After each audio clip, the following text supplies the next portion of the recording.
Ya, selamat berjumpa lagi dengan channel kami, yaitu channel yang selalu ditunggu pemirsa, yaitu channel yang menelusuri sejarah dan budaya di Kabupaten Pati. Kali ini kita akan menguak kisah heroik yang terjadi di Desa Pesagi, Kecamatan Gunung Ungkal, Kabupaten Pati. Yaitu siapa tokoh itu, kita akan tanyakan kepada warga, tokoh masyarakat. Dengan ini kita dengar dulu dengan Pak Sundoyo ya. Hari-hari pekerjaannya Bapak sebagai guru ya, guru. Iya ya, pekerjaan yang sangat mulia. Pahlawan tanpa tanda jasa. Ini agak nyantai jagungnya ini Bang. Ya, saya ya dengar dari berita bahwa di desa mana nih, desa di Pesagen. Ikut kecamatannya Kabupaten Pati. ya. Ini saya dengarkan ada kisah cerita yang heroik yang terjadi di desa sini, yaitu desa Pesagen, yaitu seorang tokoh yang mempunyai kesaktian yang luar biasa sehingga beliau itu terkenal kesaktiannya, sehingga warga dari luar kota, luar desa Pesagen ini pada datang ke sini, yaitu untuk mengalap berkat beliau. Siapakah tokoh itu, kita langsung tanyakan kepada beliau. Ya, saya dengar itu ada tokoh apa namanya Bapak? Namanya Mbak Singo Yudo. Kalau Mbak Singo Yudo itu dari mana ya, mungkin pengetahuan? Ini Ya, pengetahuan jenengan mawon dari mana? Nanti sih.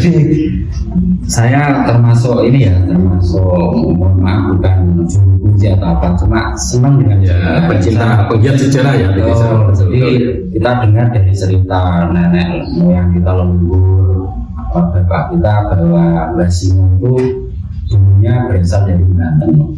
Itu Sejarahnya, ceritanya itu prajurit Kesultanan Banten yang kalah perang, kemudian jadi pelarian, lalu nyampe di sini dan menetap di desa Pesagen gitu.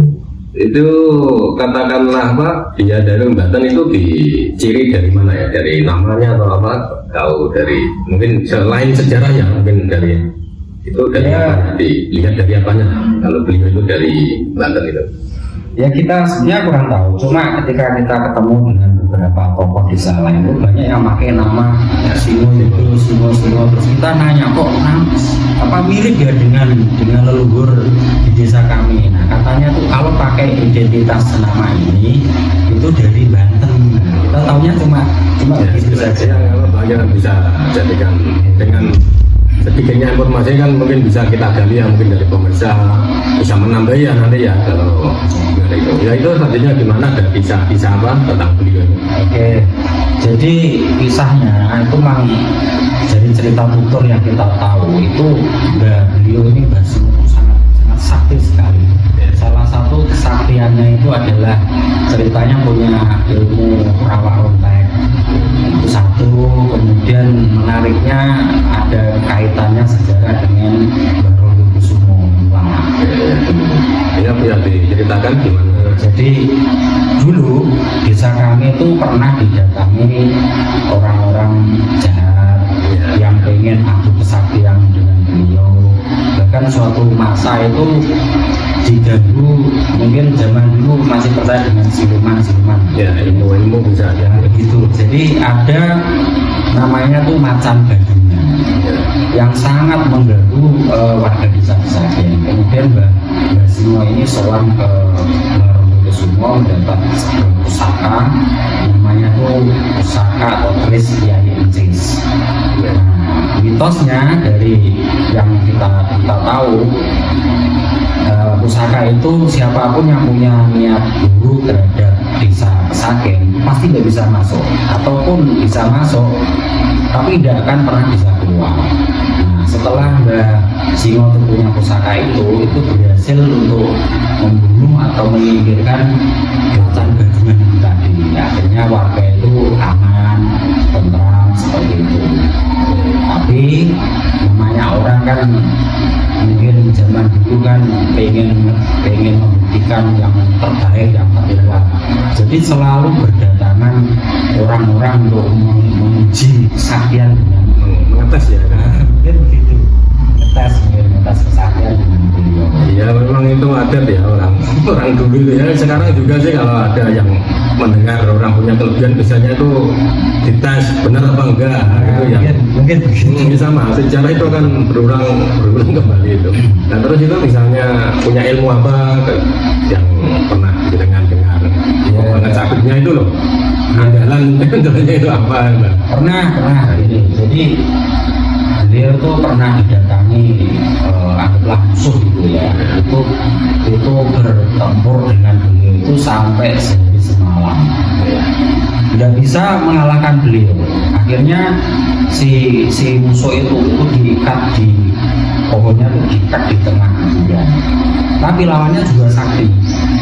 Karena lawannya sakti, dia komentar begini, nanti saya belum kalah, nanti setelah hari gelap Mbak Simo tuh ditambah kembali lagi ke sini. Karena Mbak Simo itu jiwanya kesatria, akhirnya datang. Dan orang ini ternyata memang sakti. Jadi di kuburan umum itu dia bisa membebaskan ikatannya dengan cara itu diangkat pohonnya. Akhirnya pertempuran terjadi lagi. Sebetulnya bisa dikatakan kalah waktu itu Mbak Simo. Tapi karena dia punya ilmu tadi, rawa kontak itu, tetap tidak bisa mati. Seperti itu. Nah, pada suatu ketika adalah semacam persekongkolan. Bagaimana sekiranya mengatur strategi lah sekiranya bisa dikalahkan, cari kelemahan rawa kontak itu apa. Akhirnya datang dari desa sekitar itu tahu kelemahannya. Jadi Mbak Simo itu walaupun dipotong-potong tubuhnya itu nggak akan bisa mati, nyambung terus. Supaya ketika dia dipotong atau dibunuh tidak bisa hidup lagi, itu jasadnya itu harus dipisah sungai sekali. Itu menurut mitos atau kisah itu dimakamkan di mana saja? Jadi ada 3 bagian ya? Betul, dipotong jadi 3. Jadi ceritanya begini. Ceritanya ketika tahu kelemahannya, karena Mbak Buyut itu suka seni ya. Seni di senian, kemudian ditanggapi istilahnya, kalau orang seni ditanggapi, dikasih pagelaran seni, dikasih minum supaya mabuk atau apa waktu itu ya. Itu bagian dari strategi mereka. Akhirnya Mbak Simo ini kondisi seperti itu kan bisa dikeroyok. Akhirnya dengan itu tubuhnya dipotong jadi 3, ada kepala, leher, dan yang di kisah kita sendiri itu katanya sih itu dari badan ke bawah, ini dada ke bawah. Yang kepalanya itu dibuang kalau menurut cerita betul itu ditaruh tepatnya di daerah Terendas. Terus itu dari alun-alun Tanjung itu kemana? Sebelum SMA Semanta ya kalau nggak salah, SMA di 1 Tanjung itu ada. Jadi makanya di sana ada namanya desa Terendas, dari kata diterindas. Itu menurut versi versi warga Sakit seperti itu. Jadi dimakamkan di sana. Jadi terindas itu kalau bahasa Indonesianya di itu apa ya? dikirim dikirim kepala ke sana. Ini yang nomor kan nanti di luar dari Kota Pati ini terindas itu kalau bahasa Indonesia itu dikirimi. Ya mungkin potongan sepenggal dari kepalanya beliau itu. Terus dan memang di sana ada desa yang namanya Terendas. Itu menurut versi dari sejarah kami itu katanya di sana tadi yang kepala, yang lehernya itu dimakamkan di desa Gading. Makanya karena leher kalau bahasa Jawa itu bulu, sehingga di sana ada tempat yang dikeramatkan juga namanya Kek Bulu. Itu berasal dari bagian dari tubuh Mbak Simo Hidup Sakit. Jadi dulu itu juga ikut kecamatan mana itu? Gunung Wungan atau Tanjung? Mana ya? Daerah Pakis itu masuk mana ya? pakis ya. PG pakis itu. Tayo mungkin ya, tayo itu tayo ya. Bisa jadi itu kan memang secara geografis kan melewati beberapa sungai. Iya iya betul. Seperti itu. Ya memang apa ya, untuk kepercayaan orang Jawa yaitu kan memang ada ilmu rawa-ronda gitu ya. Untuk memang rawa-ronda itu untuk kelemahannya dengan untuk apa, menguburkan jasad yang punya ilmu itu memang harus dipisahkan melewati beberapa kali biar. Jadi memang begitu. Iya ya. Memang harus begitu ya. Iya kalau ini ya nggak tahu juga ya, saya masih orang-orang dulu gitu. Kalau nggak ya akan menyambung lagi lah. Iya betul. Diyakini katanya dulu begitu. Makanya yang ngatur strategi itu supaya nggak hidup lagi itu harus dipotong, dipisah-pisah sungai, pisah-pisah kali. Katanya begitu. Sehingga mitosnya yang merancang strategi pembunuhan terhadap beliau, mitosnya sampai sekarang itu ada Saken tidak boleh nikah dengan orang-orang yang pernah merencanakan itu. Sampai hari ini itu masih dipegang, itu jarang yang berani. Ya, Jarang berani. Ya entah benar entah tidak, tapi diyakini seperti itu. ya kita kan walaupun ini mitos kecil kan ya kita harus lah, bukan kok percaya, nah, tapi kan ya harus menghormati ya kita. Ya kalau pama itu benar kan menghormati leluhur kita katakanlah. Terus mungkin ada kisah lagi atau dari masyarakat pernah ada kejadian khusus? Oh iya iya. Sebenarnya banyak ya. Mungkin salah satu contoh saja. Jadi sebelum dulu itu makam kan dipagar dengan kayu. Ya ya. Pagar dengan. Jadi sekarang ditembak ya. Nah sekarang sudah dibuka pakai bata. Jadi dulu itu kan kayunya mungkin rusak di makan manusia karena dikira udah nggak terpakai atau hanya kayu, dibawa pulang oleh warga. Dibikin itu yang buat canggung itu. Nah, ternyata setelah itu warga itu sakit nggak pernah sembuh. Akhirnya karena sudah zaman dulu ya ditanyakanlah ke orang kita, itu katanya itu kamu pakai kayu apa pagar orang nggak sembarangan itu, kamu kembalikan kalau mau sembuh. Akhirnya dituruti, jadi dia selamatan, kayunya itu dikembalikan dan ajaibnya memang langsung sembuh itu warga itu.